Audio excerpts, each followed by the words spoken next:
बिस्मिल्लाहिर्रहमानिर्रहीम। अस्सलाम वालेकुम। आज 2 अगस्त बरोज़ मंगल हम बात करेंगे 2 अहम इशूज़ के हवाले से। आज आप जानते हैं कि इलेक्शन कमीशन ने फ़ैसला देना है फ़ॉरेन फंडिंग केस का, जो ममनुआ फंडिंग है, जिसको नून लीग और जो पीडीएम है वो बदनीयती से अभी तक फ़ॉरेन फंडिंग कहते हैं।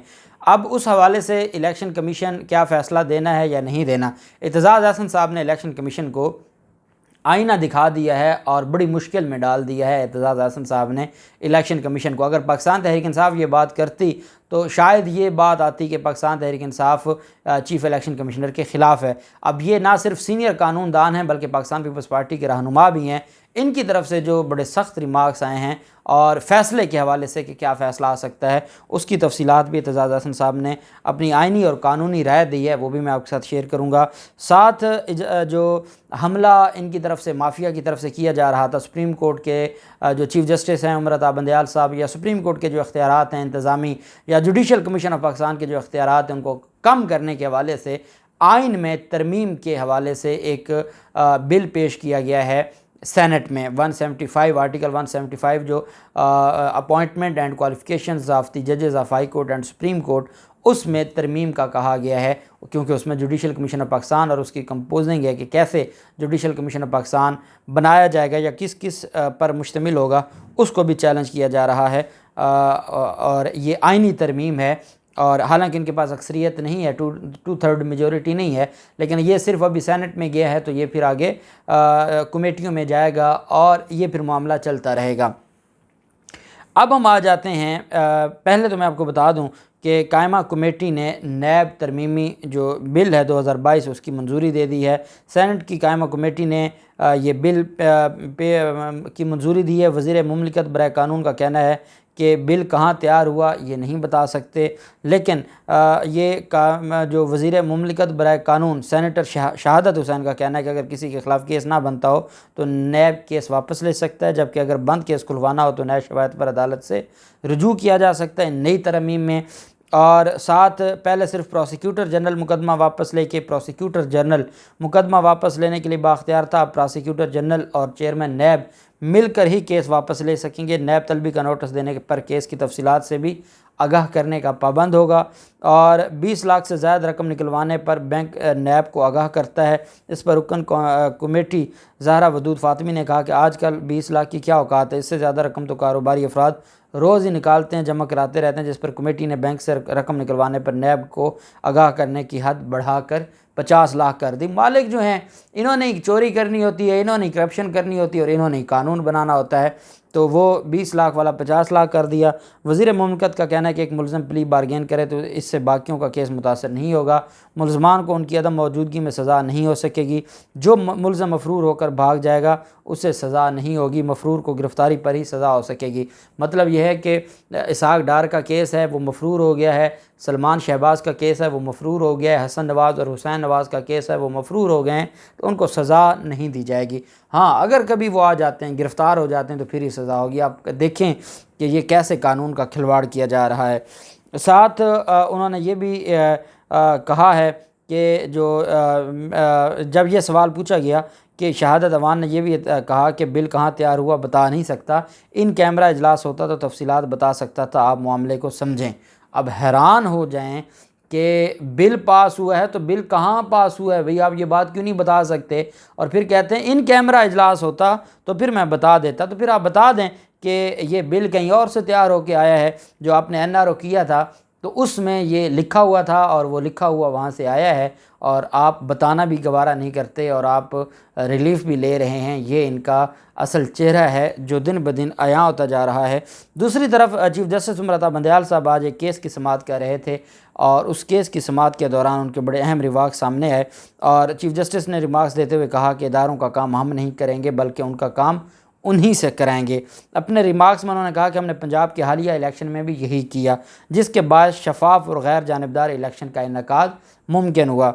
साथ ये खैबर यूनिवर्सिटी की तालबा का मामला था और उनका जो उनकी तालीम मुकम्मल होने के बाद दाखिला मनसूखी की अपील अदालत में समाअत हुई, जिसको अदालत ने मुस्तरद कर दिया। वहाँ पर अदालत ने कहा कि सुप्रीम कोर्ट ये चाहती है कि जो इदारों का काम है वो काम खुद करें, अदालत काम उनसे करवाएगी और पीछे से देखेगी। और फिर मिसाल दी कि जैसे पंजाब का ज़िमनी इलेक्शन हमने करवाया है और देखें कितना साफ़ शफाफ और गैर जानिबदार था। ये तो आप वो मुजफ्फरगढ़ के उस RO से पूछ लें, रिटर्निंग ऑफिसर से, जिस पर हमला किया मुस्लिम लीग नून के लोगों ने, जो राजा सगीर वाली जो नशिस्त थी उस पर जो 49 वोटों से पाकिस्तान तहरीक इंसाफ को हरा दिया गया।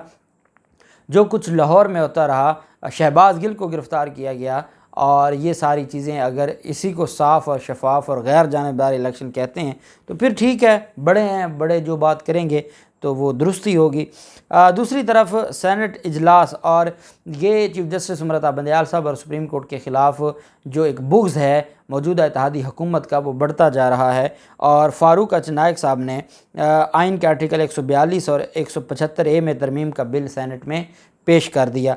उनका कहना था कि यह बिल पाकिस्तान की अदलिया से मुतल्लिक है। फैमिली कानून पूरे मुल्क में यकसा होना चाहिए। पार्लिमान को सिर्फ इस्लामाबाद नहीं पूरे पाकिस्तान तक इख्तियारात होने चाहिए।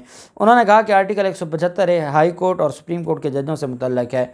18वीं तरमीम के बाद ये सारे इख्तियारात जुडिशल कमीशन के पास हैं, जिसकी तौसीक पार्लिमानी कमेटी करती है। उनका यह कहना था कि जुडिशल कमीशन की तश्कील पर मुल्क में तनकीद हो रही है। जुडिशल कमीशन में 9 जज हैं, चीफ जस्टिस और 4 सुप्रीम कोर्ट के जज और 1 रिटायर्ड जज शामिल है, जबकि सिर्फ 3 मेंबरान वफाकी वज़ीर कानून, अटारनी जनरल और बार की नुमाइंदगी करने वाले सुप्रीम कोर्ट के वकील शामिल हैं। फ़ारूक अचनायक साहब ने कहा कि इस तरह कमीशन का झुकाव जजों की तरफ हो जाता है।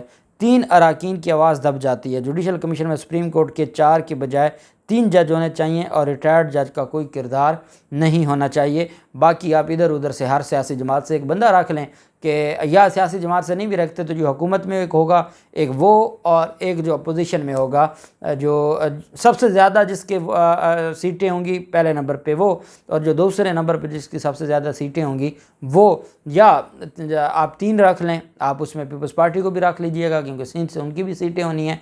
ये क्या तमाशा है कि आप सिर्फ़ और सिर्फ अपनी अना के लिए, और जिन्होंने सुप्रीम कोर्ट चलानी है, जब सुप्रीम कोर्ट में फ़ैसले नहीं होते और कहा जाता है कि इतने ज़्यादा केसेस पेंडिंग पड़े हैं, तो इतराज़ हमेशा सुप्रीम कोर्ट पर आता है, इतराज़ हमेशा चीफ जस्टिस पर आता है। ये कभी नहीं कहा गया कि ये जो जज अपॉइंट किए हैं जो उस तरह काम नहीं कर पा रहे या वो उनका वो लेवल नहीं है कि वो जल्द अज जल्द केसेस को समझें और डिसाइड करें, तो फिर आप एतराज़ तो सारा चीफ जस्टिस और सुप्रीम कोर्ट पर करते हैं। फिर कहा करें ना कि इनको अपॉइंट करने वाला एक अटारनी जनरल था, एक वज़ीर कानून था, एक बार काउंसिल का नुमाइंदा था, और बाकी इन सियासी जमातों से इमरान खान को की ज़रूरत ही कोई नहीं है, एक पीपल्स पार्टी का नुमाइंदा हो, एक नून लीग का नुमाइंदा हो और बस बात ही ख़त्म हो जाए। ये इनकी सोच है। कहते हैं कि जो रिटायर्ड जज है वो भी नहीं होना चाहिए, जो 4 जजेस हैं चीफ जस्टिस के अलावा वो भी नहीं होने चाहिए, सिर्फ 3 जजेस होने चाहिए और टोटल 9 मेंबर हैं। 3 सुप्रीम कोर्ट के जज होने चाहिए, 1 चीफ जस्टिस, 4 और 5 बाहर से होने चाहिए। ये इनकी ख्वाहिश है जो इन्होंने बयान की है। उन्होंने कहा कि इस वक्त 13 अफराद हाई कोर्ट के जजों को मुंतखब करते हैं, उनकी तादाद 11 करने की तजवीज़ दी है, जबकि आइन खामोश है कि कौन से एडवोकेट नामजद किए जाएंगे। उन्होंने कहा कि कमेटी तश्कील दी जाए और जैसी जगह खाली हो ये कमेटी 60 दिन में नामजदगी भिजवाए। उस वक्त 4 हाई कोर्ट्स में असामियाँ खाली हैं लेकिन जजों का तकर्रर नहीं किया जा रहा। ये कमेटी नामजद करेगी कि ये वकील लायक हैं और मेरिट पर पूरा उतरते हैं। अदलिया के अपने इख्तलाफात सामने आना उनके लिए अच्छा नहीं है। सुप्रीम कोर्ट के जज के लिए बार कौंसिल कहती है कि सीनियर जज को लिया जाए, वो कहते हैं कि जज फिट नहीं है। भाई अगर जज फिट नहीं है तो उससे चीफ जस्टिस क्यों बनाया गया, जो जैसे इस्लामाबाद हाई कोर्ट का हो या कोई और हो। उन्होंने कहा कि जस्टिस अतर मिनल्ला को सुपरसीड किया गया, अगर वो फिट नहीं तो उन्हें रखा क्यों गया है। ये सूबे के अवाम के साथ ज़्यादती और नाइंसाफ़ी है। आइन में लिखा है कि सीनियर 3 जज चीफ जस्टिस बनेगा, लेकिन हाई कोर्ट में जजों की तकर्री के लिए ये नहीं है, ये तज़ाद है। तरमीम की जाए कि हाई कोर्ट का सीनियर 3 चीफ जस्टिस बने और वो जो सीनियर 3 है वो आगे सुप्रीम कोर्ट का जज भी बने, और फिर आगे हाई कोर्ट का जज काम नहीं करता तो उनको निकाल दें, और इसी तरह जो बाकी चीज़ें हैं वो भी इनकी तरफ से की गई। और ये तरमीम अभी तरमीम तो नहीं होनी लेकिन काम शुरू कर दिया। जो उन्होंने कहा था कि हम सुप्रीम कोर्ट के और चीफ जस्टिस के इख्तियारात कम करेंगे, उस पर इन्होंने काम शुरू कर दिया। दूसरी तरफ आज ममनुआ फंडिंग केस का फ़ैसला आना है और एतजाज़ हसन साहब ने अपनी जो राय दी है, उन्होंने ये कहा है कि अगर जमात के ख़िलाफ़ ममनुआ फंडिंग का फ़ैसला जमात के ख़िलाफ़ आता है तो ये कानून फिर नून लीग और पीपल्स पार्टी के ख़िलाफ़ भी इस्तेमाल होगा। उन्होंने कहा कि ये केस सिर्फ तहरीक इंसाफ से मुतल्लिक नहीं है, नून लीग और पीपल्स पार्टी पर भी यही कानून आयद होता है। इस केस में जमात पर पाबंदी नहीं लगती, लग भी जाए तो सियासी जमात का नाम तब्दील हो जाता है। उन्होंने मिसाल दी जैसे NAP की जगह NAP पर आज तक पाकिस्तान में सिर्फ जो ANP है उस पर ही पाबंदी लगी थी, और उसका पहले नाम NAP था। फॉरेन फंडिंग में उस पर पाबंदी लगी थी। पहले NAP था जो बाद में ANP बना लिया गया। तो एतजाज़ हसन साहब ने कहा है पाबंदी लग भी जाए तो वो नाम तब्दील करके वो अपना काम जारी रखेंगे। उन्होंने कहा कि किसी भी जमात पर पाबंदी तब लगती है जब इसका फ़ैसला सुप्रीम कोर्ट दे। साथ आरिफ नकवी की जानिब से नून लीग को 2 बिलियन की रिश्वत से मुतल्लिक एतजाज़ हसन साहब ने कहा कि नून लीग किसी भी मामले की तरदीद नहीं करती क्योंकि वो इसे जुर्म ही नहीं समझती। मशहूर justice Abdul Qayyum audio tape के मामले पर नून लीग ने आज तक तरदीद नहीं की। उन्होंने कहा कि अबराज ग्रुप से रिश्वत लेने का इल्ज़ाम एक संगीन मामला है, इस पर नून लीग की जानिब से तरदीद आनी चाहिए। एक तरफ रिश्वत का मामला है तो दूसरी तरफ खैराती रकम को सियासत में इस्तेमाल करने का मामला है। इस वजह से मुस्लिम लीग नून को अपना जो चीज़ें हैं वो क्लियर करनी चाहिए। लेकिन उन्होंने कहा कि उस वजह से तरदीद नहीं करते या ऐसी चीज़ों पर वो टेंशन नहीं लेते क्योंकि वो इन चीज़ों को गलत ही नहीं समझते। जैसे इमरान खान कहते हैं कि जो हमारे ताकतवर लोग हैं, जब मैं उनको कहता था कि इन चोरों को पकड़ें, मनी लॉन्ड्रिंग करने वालों को पकड़ें, ये मुल्क लूट कर खा गए, तो वो कहते थे ये तो कोई जुर्म ही नहीं है। वो इसको जुर्म, करप्शन को जुर्म ही नहीं समझते थे। ये बड़ी बदकिस्मती है। अल्लाह पाक हमारे मुल्क को महफूज रखे। अल्लाह पाक पाकिस्तान का हामी नासिर हो। बहुत शुक्रिया। अल्लाह हाफिज़। पाकिस्तान जिंदाबाद।